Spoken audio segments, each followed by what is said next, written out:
welcome to another episode of The Successful CEO. My name is Zeeshan, and as always, I'm talking to someone absolutely amazing. Today is definitely no different. Natasha, lovely to meet you. Thank you for joining me today. How are you? Thank you for having me. I'm really well, thank you. How are you? I am very well, thank you. We've just finished Easter weekend, so I've eaten copious amounts of chocolate and I feel a little bit sick today. But other than that, I'm doing fantastic. Thank you for asking. Tell me, what is it you do, Natasha? So I'm the founder and creative director of Blue Feather Designs. I'm an interior designer, and my focus is on commercial interiors. So basically, if it's not somebody's house, then I'll be happy to work on it. Right. So as an interior designer, does that mean you're always wearing like a roll neck and you've got glasses on and you're going in people's houses with blueprints? Sort of, a little bit of that, yes. No roll necks unless it's really cold. Right. Glasses always. And nobody's houses, so I'm always on site, so restaurants generally, or people's offices, or we'll meet in like a coffee shop, or I like eating, so that will kind of be the focus of the meeting generally. Right. I mean, that sounds like a good plan to me. I think I might change then to doing something similar as well. It's like, guys, whenever we have a meeting about marketing, we're going to have it around donuts and coffee. Why not? That works. Amazing. So, creative director at Blue Feather Designs and interior design work. I mean, that sounds very impressive, doesn't it? How did you get into this? It always sounds more glamorous than it is. I think what I've explained to people that say that is it's 90% admin work and computer work and 10% of the pretty glamour work that you think an interior designer does. So I spend most of my time talking to builders, being on sites, or being in front of a computer. So it's definitely not that glamorous. Right. But how I got into it is a bit of a long story. So I never imagined myself doing this. I came from quite a traditional background, traditional family, wanted to do art, and that obviously was not a career choice that was acceptable. So I was forced into computing and business management. I say forced, kind of nudged into, and I ended up going into investment banking, which again, funny story, tell you about that later, kind of ended up accidentally into investment banking.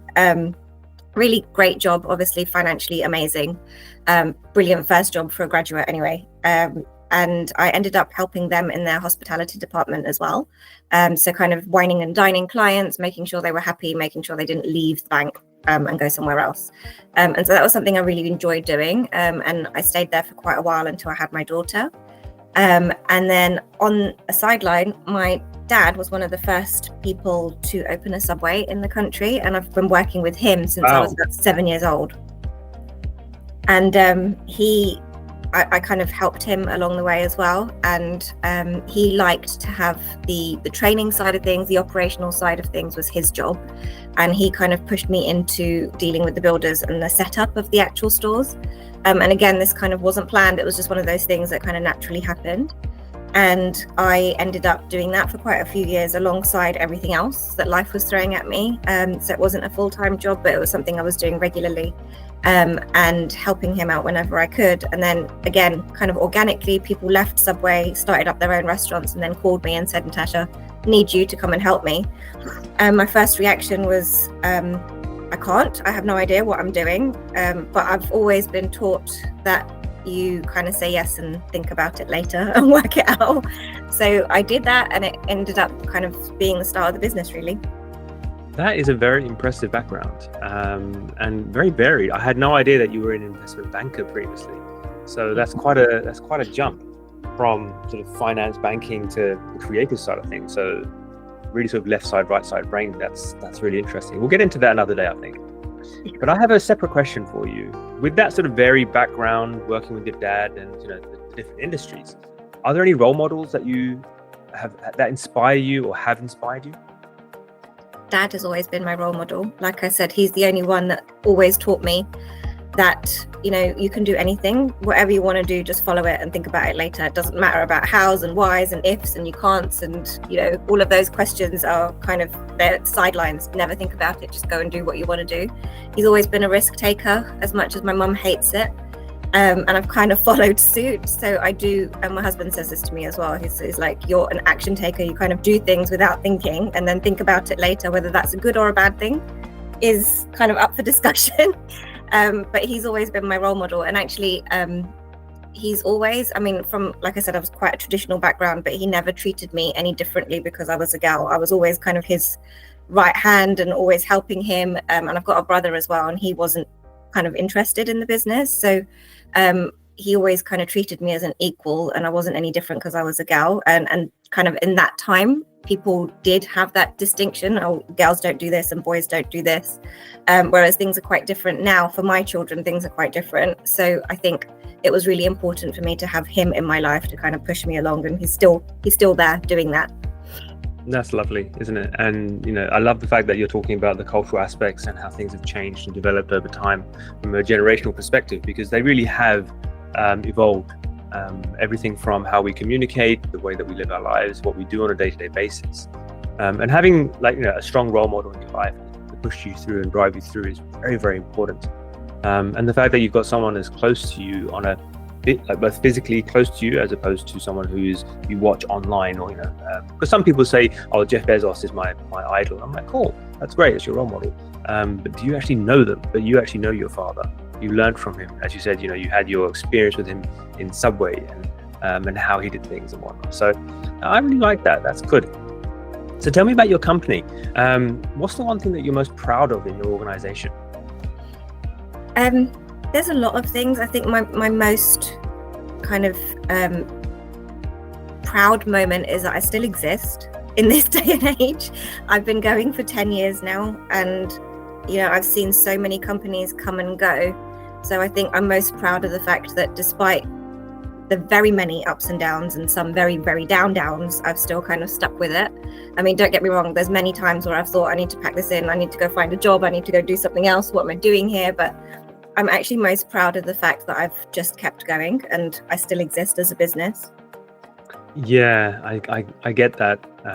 Having started my own business as well, so there are days where you're just like, I think I'm just going to go get a job, get a salary, and I'm good. I don't want the stress of this and that, and entrepreneurship and clients and accounting and finance and marketing and everything else that comes with it. So you've been going for 10 years. That's a very long time for a business, isn't it? Most businesses shut down within the first year. I think it's like over 90%. And then the ones that remain, I think an amazing number, like 80-something% shut down within the next 5 years. And you've gone through both those challenges. And it is exactly 10 years now? It's just coming up, so June will be 10 years. But yeah, I mean, COVID was probably the hardest thing because I'm in hospitality. My main kind of clientele is restaurant owners. So you can imagine the 2 years literal hell of me thinking, I'm not going to survive this, because I literally had no income for 2 years.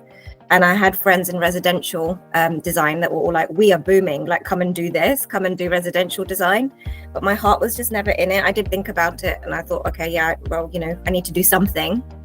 But my kids were at a point, so they were about, I think 13, 14 at that time. And I just thought, what, they're going to be at that point in life where they're not going to need me anymore very, very soon. So maybe this is the universe telling me to spend time with the kids and kind of focus on myself. So I focused on my house. We did lots of walking, spent really good quality time with the kids and doing lots of cooking and experimenting in the kitchen. So actually, I had a really great time for those couple of years, even though, behind in my mind, I was like, oh, no income, what am I going to do? But, you kind of ride it out. Like I said, that was kind of what I'm most proud of, is that I rode it out and thought, yeah, I can carry on and do other things. It's fine. It's challenges, isn't it? I mean, it's risk-taking challenges to get through something and to build something. Building something is not easy. There's so much nonsense on social media this day and age, where you can start a business like this and by next week you're going to be earning $10,000 a month or something like that. It's absolute nonsense. And you're a testament to it. You've gone through the ups and downs. And you're 10 years in now. So well done. That's really, really good. I'm very impressed. That's very cool. Thank you. Okay, so I have a slightly light-hearted question for you then. We've done all the serious stuff. Those super successful people online, I wear the same shirt every single day. Or I've got one pair of trousers and I've got 15 copies of them, or something like that. Do you wear that shirt every single day when you go to work? Is it the same clothes every day to reduce, your brain power you need to make decisions? I've read about this actually, and I know that people like Mark Zuckerberg, Jeff Bezos wear the same kind of black jeans, black t-shirt, same trainers, and they say that because you don't have decision fatigue, you become a more efficient, productive, successful person. For me, I think as a designer especially, for me it's really important that what your environment is, your clothes, what space you're in, even your car, everything should be a reflection of your personality. But also it's really important to understand they make a difference to your personality as well. So if you're surrounded by a certain kind of color or tone, that does impact on how you feel. So I avoid blacks. Generally, I'm wearing a black top today, so I'm not a very good subject, but there's pattern. So it's about kind of doing what feels good and wearing what feels good, because that impacts how you feel and how you show up in the world as well. So I feel personally that color is really important. So if you wear colorful clothes, it really changes how you turn up and how you feel, and you become a happier person. And that's kind of my tagline, is kind of creating happy places for happy faces, because it does, your environment really does make an impact on how you feel and how you behave and everything. So if you're kind of turning up in the same boring gear every day, I feel like you're going to kind of be in a little bit of a hamster wheel. So it's kind of like, yes, they might be super productive, super efficient, but they probably have a very similar day to day as well. And that would drive me mad. Like personally, I would, like literally that would be my worst nightmare, to have my day to be the same every single day. So I like the variation. That's one of the great things about being, a business owner as well, that you can decide what your day looks like. And if that means that you want to wear a black t-shirt and black jeans every day, then go for it, if that makes you happy. But for me, I think it's really important to vary it and kind of enjoy what you wear and how you show up. So that's really interesting, because everyone I've asked that question to, and I've asked a few people that question, I get either, I would love to do that, like it would make my life so much easier, and I think, go do it. Or you get the other side where it's like, that's absolute nonsense. Like, how hard is it to pick a shirt in the morning? Yeah. Okay, I don't know. So for example, myself, I wear this almost every single time I do a conversation like this. I'm thinking of changing it, and I think you might convince me to put on like a yellow shirt or something like that next time to really brighten things up, to match my yellow Pac-Man that people can see in the background just there. Add a bit of color. Color is interesting because from a marketing perspective, color really resonates very, very strongly with mood, with taste, how people react, the responses that you get both online and in the offline space, along with, like you said, happy spaces for happy faces, I think you said. Smiling makes such a big difference. So if you're wearing black and it's draining down and it's gray, it can bring the tone down a little bit. So that's very interesting, because a lot of design is psychology as well, and you're in kind of a similar space. So one thing that I learned really early on is that your brand, and especially for us as service-based businesses, you are your brand. You can't physically show them anything apart from yourself. So one thing I learned really, and this is a really great tip for people who kind of hate networking and things like that, if you show up in the same color or the same color tones that are associated with your brand, people kind of psychologically remember you that way.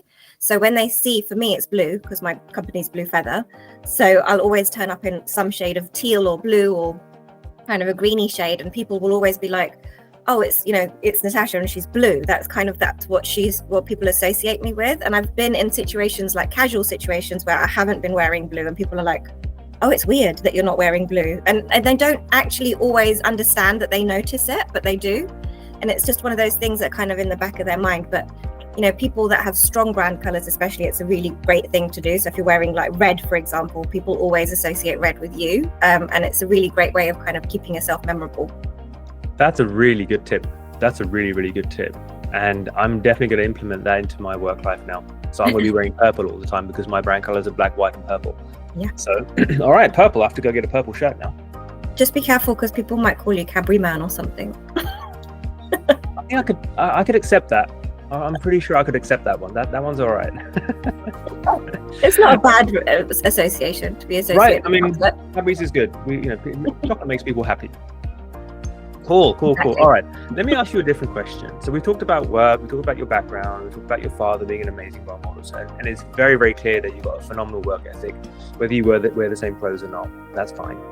What do you do when you're not working, like your downtime? How do you relax and chill? I think I've already said this. Eating. I love food. So I'll generally, so the funny thing is, my family don't like eating out because they love my cooking. So nothing compares, apparently. Then this is like a nightmare for me because I don't get a break. So I will kind of always make a point in my week to have dinner with a friend outside. So I don't have to cook and I get to enjoy food that I want to eat as well. So that's definitely one thing I do. And the other thing is karate. So I need to have some form of exercise in my week. So I'll train 2 to 3 times a week if I can. And that's been really helpful for my mental state and kind of just physically, mentally, everything to kind of keep me sane. As you know, it's a stressful life being a business owner, so you kind of need that outlet. And for me, it's karate.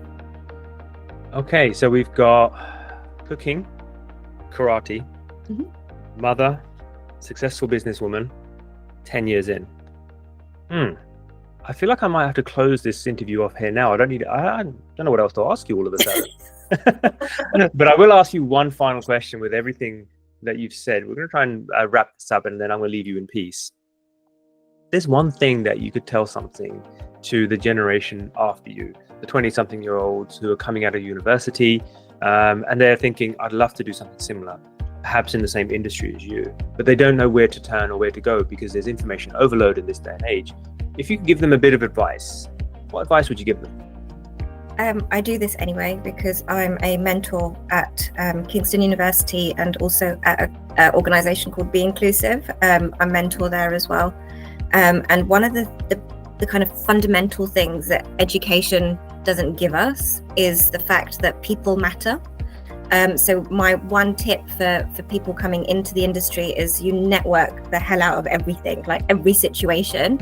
You want to be talking to people, whether it's your lecturers, whether it's your tutors, whether it's your peers, whether it's their parents, whoever you meet, you need to have those conversations.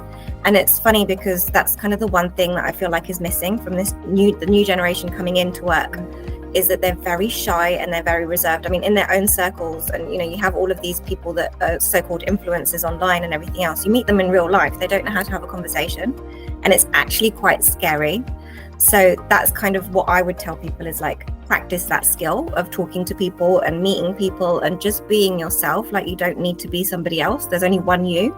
So, and for me, that's been kind of the underpinning reason for my success, is that I've talked to people, not because I want their business, is because I want to get to know them. Genuinely, I want to get to know people, and they remember that feeling remains, right? So people will be like, oh yeah, that lady, I remember her.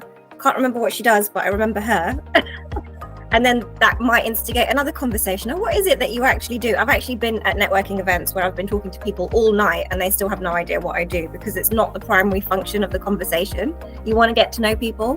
And a lot of people at networking events, oh, what do you do? That's the first question. It's like, well, you're going to forget in 2 minutes. What's the point in asking me? So that's kind of my number one tip for people coming into the workplace. But also I want to share what my mentor told me.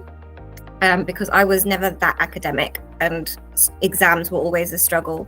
So I always thought I'd never succeed in life. And when I was looking for a job as a new graduate, and I wanted to go into design, I met this lady who was, again, a sole business owner, an interior designer. And I said I wanted to I applied for an assistant role. And she looked at me and she was like, you don't need to do this. And I said, is it because I need to go and get an education? I need to kind of study design and stuff. And she was like, no, you can do it yourself. You don't need to be working for somebody. And she said, there's nothing that being in a classroom will teach you that being on site will not. So that's kind of your fundamental way of getting that education is to be on a site, learn plumbing, learn electrics, learn painting, learn carpentry, understand those building blocks for interior design, and that will be a better education for you than going to university or doing something like that. And that has stuck with me for my whole life, because I've always been kind of inquisitive and trying to learn. Even now, like, nobody knows everything, right? So I'll be on site and I'll try and understand what's happening, try and talk to those different tradespeople, again, talking to people, understanding what they're doing, why they're doing it, so that you have a better understanding of what's happening in that project. And that, again, creates mutual respect with the trades as well, because you're not pretending to be somebody else. So you're not pretending to be like this know-it-all that is kind of there to kind of direct people or tell people what to do. You're there as a collaborative approach to finishing this project. together. So that's really helped me as well. So that's something that, definitely I tell people as well that are coming into the workplace. That's a lot of advice, a lot more than one thing, wasn't it? But Sorry. That's all right. That's okay. No, that's good. It's really good. Like, there's so much information there that other people need to learn. I think the thing that I took out of that very strongly was really good communication. Learn how to communicate with people on the job training. So get involved, get started, and you'll learn a lot more by doing things rather than sitting behind a screen or with your face in a mobile phone, where you can actually network with people, you learn new skills, you get questions answered, and you figure things out. I love it. That's fantastic. Amazing. Natasha, it has been an absolute pleasure speaking to you. Thank you so much for your time. I really do appreciate you taking time out of such a busy schedule that you've got. So thank you so much. Thank you so much for having me. It was a really nice chat. Thank you. Amazing. Have a lovely day. Guys, thanks for joining us. We'll see you soon at the next episode of The Successful CEO. Take care. Bye-bye.